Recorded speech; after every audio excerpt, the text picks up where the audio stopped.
Band directors, a lot of our students can play a few major scales, but without actually understanding them. In this video, I'm walking through a concept-based system that my colleagues and I have used for years, one that helps students understand key signatures and what they're playing with a sharp or a flat or a natural, understand fingering patterns and even alternate fingerings, all without relying on written out, notated scale sheets. This isn't music theory for theory's sake. This is a proven system that helps students understand what they're playing, why it works, and how they can take charge of learning major scales themselves moving forward. Before we get into the individual steps of the system, it's important to think about why major scales are valuable. Because as musicians, we just kind of take it for granted. It's something that we did. It's kind of a rite of passage, but that's really not a great reason to expect that our students are going to learn major scales. In my mind, major scales are important because along with chromatic scales, it's the best way to learn all the notes on your instrument, which I think is a really good goal for middle school band students. Learn to play all the notes that you're capable of playing on your instrument. And the other reason is that when you understand major scales, you understand the basic building blocks for how a lot of music is put together. Now, it's not the only thing that matters, and that's why it's important to also position it within your overall framework for teaching solid fundamentals. I use an acronym that I got from band director Robert Herrings, and he uses the word TARTS to lay out what are the fundamentals that we're trying to aim for and the order in kind of which we need to prioritize them. Major scales fall within the technique category, but technique isn't the first T, it's the second T. I think we need to start with solid sound production and rhythm before we get too far into the technique. And the reason is we can always add technique down the road, but if we start with a bad sound, it's hard to fix that. We're going to keep coming back to trying to fix that moving forward. So we need to start with a solid approach to tone, intonation, and articulation, along with a solid rhythmic foundation before we start pushing the technique too far. Now, when and where we start to teach major scales is when we start to teach halfway through 6th grade. And what that does is it enables us to get a good foundation going for sound production and for rhythm before we start getting into the technique too much. And why this matters is because some of these scales are going to push certain instruments pretty hard, and we want to make sure that scales are a source of growth, not frustration. Now, where we teach these, we will do some work in full band rehearsal, but mostly we're talking about doing this in like instrument, smaller lesson groups. And the reason why is because some of these things are so instrument specific in their technique. Also, especially once you begin to mix different key centers in instruments, it's almost impossible to teach these concepts all together at the same time. So we're talking about like instrument, smaller group settings for most of our work on major scales. The way that we have our lessons structured kind of also goes according to that TARTS framework. We start with an instrument-specific routine that's going to mostly focus on tone and intonation and articulation. We use a system that I created called Amplified Instrument Routines. You can learn more about that at amplifiedwarmups.com/routines. But this has a lot of instrument-specific work that's going to develop tone, intonation, articulation. Some instrument-specific techniques are also presented there, but that makes sure that we get a good, solid foundation in sound production and sets us up for the rest of the lesson. After that, we do some rhythm-specific work, and then we get into technique. With 7th and 8th graders, we start with chromatic scale, and then we do major scales. And then we follow that up with lesson book and band music and that sort of thing. But scales are a part of the bigger picture, not just a goal unto themselves. All right, so this is how I introduce major scales to 6th graders. I have them say the musical alphabet from A until the next A. A, B, C, D, E, F, G, A. And if there's an H in there, then we correct that. But I say, great, now let's say the same thing, but from C going to the next C. So then that makes them think a little bit more, but they say C, D, E, F, G, A, B, C. Great, now say that in the other direction, and that really makes them think, and we slow it down so they can say C, B, A, G, F, E, D, C. I say, cool, and then I present a visual to them after that. And I use this image. This is from musictheory.net/piano. I always have this ready to go. And I put a red dot on each of the notes that they just said. And I ask them, do you know a name for this group of notes that we just said? And usually between the different members of the group, we can come up with, it's the C major scale. Right. So then they've got this visual. They know what notes they are. Now I ask them, how many times did we say the word sharp or the word flat? And they answer, we didn't say that. That was 0 times. And I said, correct. So the C major scale doesn't have any sharps. It doesn't have any flats. It's all what? And often they struggle to answer this question. But the answer is naturals. The C major scale is all naturals. And we go back to the visual and I say, what color keys on the piano do the naturals correspond with? And they can see that it corresponds with the white keys on the piano. And this is really important because students often don't have a concept of what a sharp, flat, and natural are. If they're learning music on a wind instrument, often the difference between a sharp and a flat and a natural is this: first or second finger, maybe second or third position on the trombone, and they don't know which one is which unless they do it wrong and they get corrected. But it's hard to understand what's a sharp, what's a flat, what's a natural. I mean, you ask a trombone players to play a B, and they're going to go to first position. They just don't know. So we have to give them that concept, and major scales are a great place to do that. We start everybody on the C major scale. We don't do concert B flat to start out. We don't do scales according to concert pitch at all.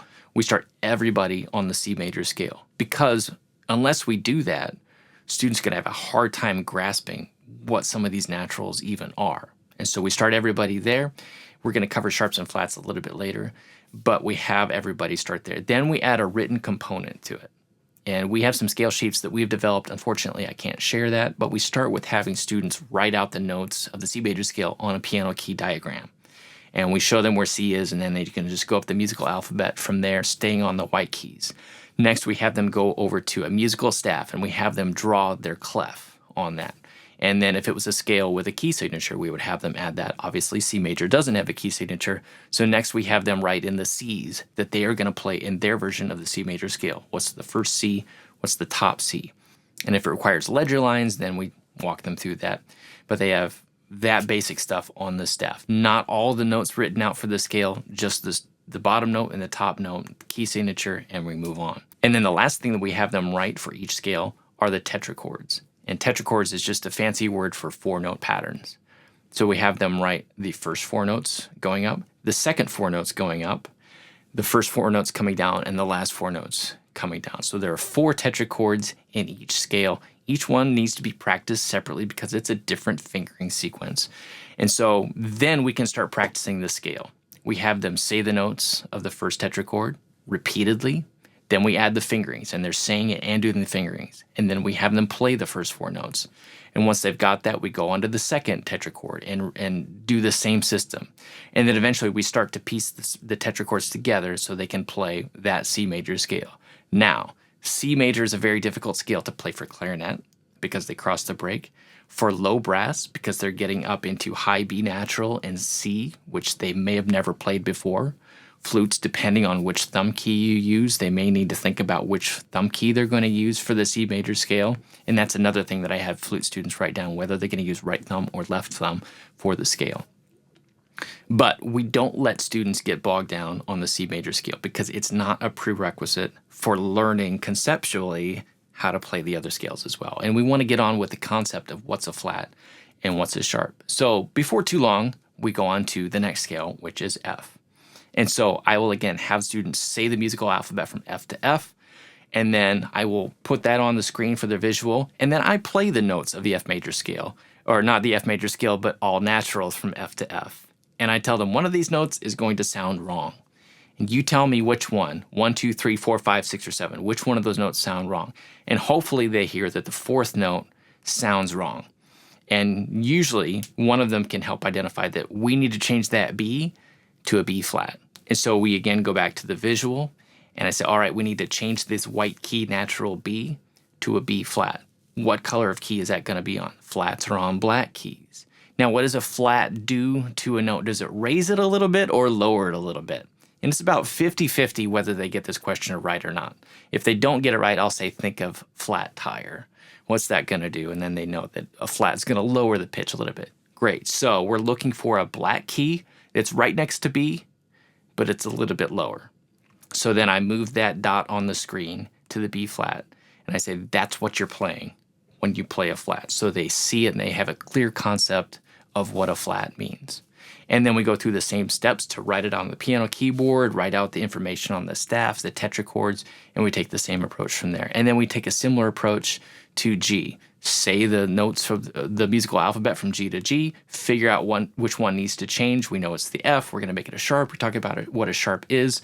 And then we go from there. Now, when we get into the G major scale, it really gets hairy for especially trombones because they have to go out to 7th position. But again, it's not just about having the technical facility on the scale right now. It's about understanding the concepts. As part of our major scale system, we've also laid out a series of expectations and also rewards. So students always have those goals in front of them. In 6th grade, we reward the C major scale, F major scale, and G major scale individually. And that reward is we have a whole bunch of custom printed band stickers, and we put one on that slot on their band rehearsal name tag. And so they have that record of what they've accomplished and also laying out goals for other things that we have for them as well.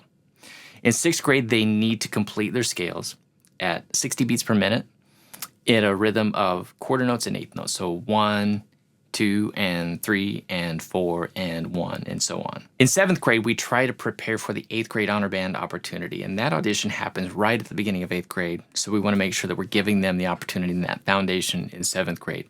And that's for the first 8 major scales, so everything up to 3 sharps and 4 flats. The sequence that we do it in 7th grade is we start with C, F, and G, so no sharps, no flats. 1 flat, 1 sharp, and then 2 flats, 2 sharps, 3 flats, 3 sharps, and we just keep increasing from there.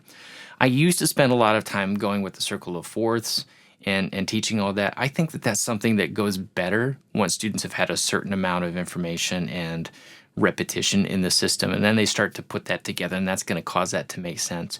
And then in 8th grade, we start working on all 12 major scales, and we start increasing the number of octaves if possible, because that's going to be part of their audition requirement when they're in 9th grade. So design your scale system with future opportunities and requirements in mind, and then celebrate student success along the way. I've changed how I teach major scales every single year for 18 years, but now the changes are getting smaller and smaller because this concept-based approach works.